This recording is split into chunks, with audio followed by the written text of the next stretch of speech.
और जो काल होते हैं हमारे ये 3 होते हैं। हिंदी में भी 3 काल होते हैं, अंग्रेजी में भी 3 होते हैं। आप जानते होंगे वर्तमान, भूत और भविष्य, और इसी को अंग्रेजी में बोलते हैं प्रेजेंट, पास्ट और फ्यूचर। सभी के काम करने के आधार पर 3 कालों में बांटा गया है। तो देखिए इसको समझते हैं अच्छे से हम लोग कि टेंस जो होता है 3 होता है। इसको बहुत डिटेल में अच्छे से पूरा समझाने का प्रयास करेंगे कि देखिए टेंस होता है 3, टेंस होता है 3। टेंस का मतलब होता है काल, और काल 3 होते हैं।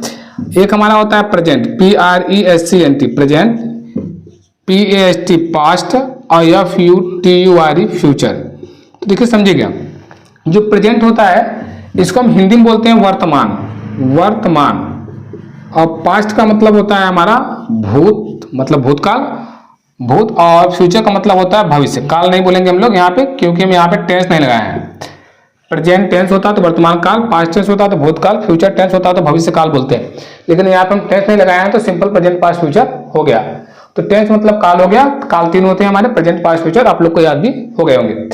तो देखिए जो काम इस समय चल रहा है, जो काम इस समय चल रहा है उसको हम बोलते हैं प्रेजेंट टेंस। और जो कार्य अभी आगे होगा, मतलब जो काम हम कल करेंगे, या तो अभी समझ लीजिए अभी हम जो पढ़ाएंगे वो फ्यूचर में पढ़ाएंगे, मतलब जो हमारे आगे आएगा वो फ्यूचर होगा। और जो हो चुका है, पीछे जो चला गया, मतलब जो आप पढ़े थे, कल खाए थे, जो भी हुआ था आज के पहले या अभी के पहले, वो भूतकाल हो गया। तो जो भी बीतता जा रहा है वो भूत है, और जो भी आगे आएगा भविष्य है, और जो चल रहा है वर्तमान है। ये तो आपको पता होगा। देखिए इन सभी की पहचान है। इसे प्रेजेंट की पहचान होती है कि हमारे लास्ट में है, हो, हूं आता है। ये आपको पता होना चाहिए कि अभी तो हम काल के बारे में डिटेल में जानेंगे, 12 टेंस के बारे में, लेकिन पहले आपको ये पता होना चाहिए कि जो हमारा प्रेजेंट होता है, प्रेजेंट का पहचान होता है कि लास्ट में है, हो, हूं आएगा। है मतलब वर्तमान में है, हो, हूं।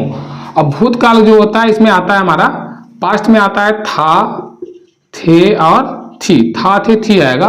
और फ्यूचर में आएगा गा, गे और गी। ये समझ में आएगा। और देखिए इन सबकी सहायक क्रिया होती है, इन सबकी सहायक क्रिया होती है। सहायक क्रिया क्या होती है कि प्रेजेंट की सहायक क्रिया हमारी होती है ईजेएमआर। यदि आपसे कोई पूछे कि प्रेजेंट टेंस की सहायक क्रिया क्या होती है, ईजेएमआर, बच्चे कंफ्यूज हो जाते हैं कि प्रेजेंट टेंस क्या। प्रेजेंट में आप 4 टेंस होते हैं, इंडेफिनिट पूछिए, कंटीन्यूअस पूछिए, परफेक्ट पूछिए, परफेक्ट कंटीन्यूअस पूछिए, प्रेजेंट क्या होता है? नहीं, प्रेजेंट होता है भाई। और प्रेजेंट की भी अपनी एक सहायक क्रिया होती है, और उस सहायक क्रिया क्या होती है? प्रेजेंट की ईजेएमआर होती है। ये आपको पता होनी ही चाहिए। यदि आप अंग्रेजी सीख रहे हैं, चाहे स्पीकिंग सीख रहे हैं, चाहे इंग्लिश ट्रांसलेशन सीख रहे हैं, तो आपको ये पता होनी चाहिए कि प्रेजेंट की भी अपनी सहायक क्रिया होती है, पास्ट की भी अपनी सहायक क्रिया होती है, वाज और वर, और फ्यूचर की भी अपनी सहायक क्रिया होती है, शैल और विल, शैल और विल, या बोल सकते हैं विल और शैल। ये बेसिक सहायक क्रिया होती है वर्तमान, भूत और भविष्य। जैसे आपसे कोई बोले यह एक लड़का है, तो यहाँ पे क्या बताएंगे? दिस इज अ बॉय बोलते हैं ना, तो मतलब है, मतलब वर्तमान में एक लड़का है। तो देखिए इसके बाद हमारे टेंस के, प्रत्येक टेंस के 4 रूप होते हैं। इसके याद करने के लिए हम एक बहुत ही अच्छा तरीका बताएंगे, जिससे कि आपको ये 12 टेंस याद हो जाएगा और सबकी सहायक क्रिया भी अच्छे से याद हो जाएगी। तो देखिए प्रेजेंट, इस टेंस के जो पहला होता है, प्रेजेंट पास्ट फ्यूचर का जो पहला टेंस होता है, इसको बोल दिया जाता है इंडेफिनिट, INDEFINIT। इसके पीछे की एक बहुत अच्छी कहानी हम बताएंगे, आप लोग को याद हो जाएगा। दूसरा होता है कॉन्टिन्यूअस, कॉन्टिन्यूअस, और तीसरा होता है परफेक्ट, और चौथा होता है परफेक्ट कॉन्टिन्यूअस, परफेक्ट, और उसके बाद कॉन्टिन्यूअस, कॉन्टिन्यूअस, न्यूअस। तो देखिए ये सब याद करना तो भी सिखा देंगे हम तरीका, लेकिन सबके बारे में थोड़ा सा पहचान जान लेते हैं, फिर इसके पीछे की कहानी समझते हैं। बहुत अच्छी सी इंटरेस्टिंग स्टोरी है, वो बनाया गया स्टोरी है, और वो स्टोरी आप सुन लेंगे तो 100% आपको पूरी ये चार्ट याद हो ही जाएगा। देखिए इसके पहले देखिए इंडेफिनिट की जो पहचान होता है, ये होता है ता, ते, ती, पता होना चाहिए। कंटिन्यूअस का पहचान जो होता है रहा, रही, रहे। ध्यान से सुनिए, यदि छोटा दिख रहा होगा आपको मोबाइल में तो हम बोल भी रहे हैं, समझिएगा। परफेक्ट का पहचान होता है चुका, चुकी और चुके, चुका, चुकी, चुके। थोड़ा सा इधर स्पेस ज्यादा ले लिए, इधर छोटा हो गया।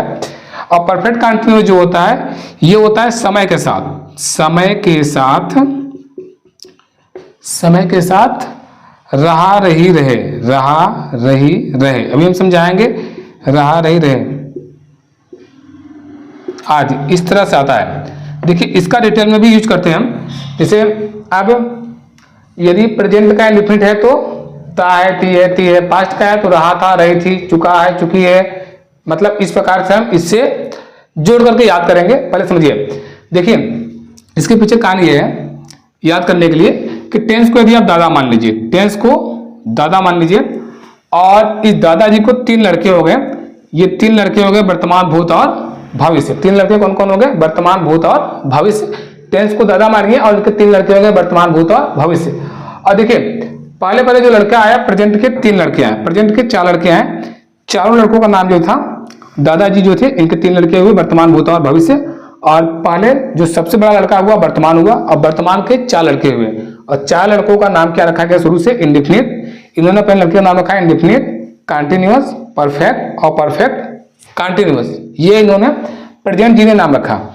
फिर पास्ट के भी जो लड़के हुए, पास्ट ने भी सेम नाम रखा कि जो भैया ने रखा है वही नाम हम भी, तो इन्होंने भी इंडेफिनिट, कंटीन्यूअस, परफेक्ट और परफेक्ट कंटीन्यूअस सेम रख दिया, मतलब इनके भी 4 लड़के हुए।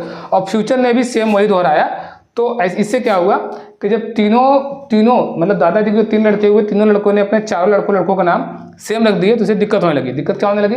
फिर दादाजी बुलाते हैं कि इंडेफिनिट यहाँ आ जाओ, तो क्या होता था कि प्रेजेंट का भी इंडेफिनिट, पास्ट का भी इंडेफिनिट और फ्यूचर का भी इंडेफिनिट, मतलब 3 लड़के एक साथ पहुंच जाते थे।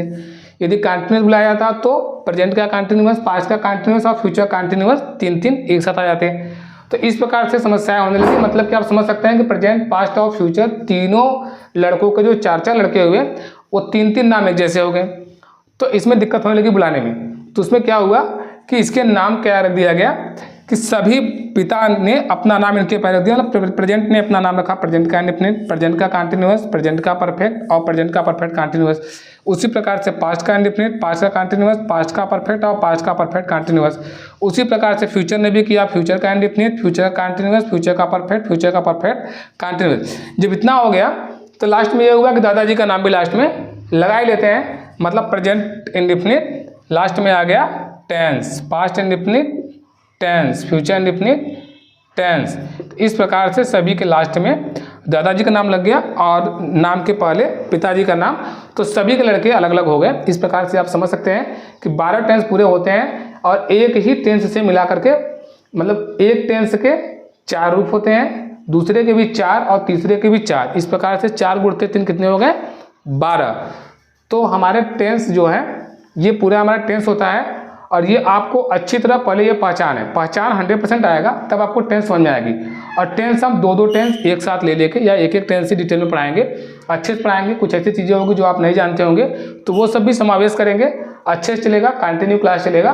और ये आपका पहचान हो गया। पहचान के बाद फिर आगे पढ़ाएंगे, जितना भी छोटा बड़ा वीडियो होगा कोई बात नहीं है, कल आगे पढ़ाएंगे जितना भी हुआ। धन्यवाद।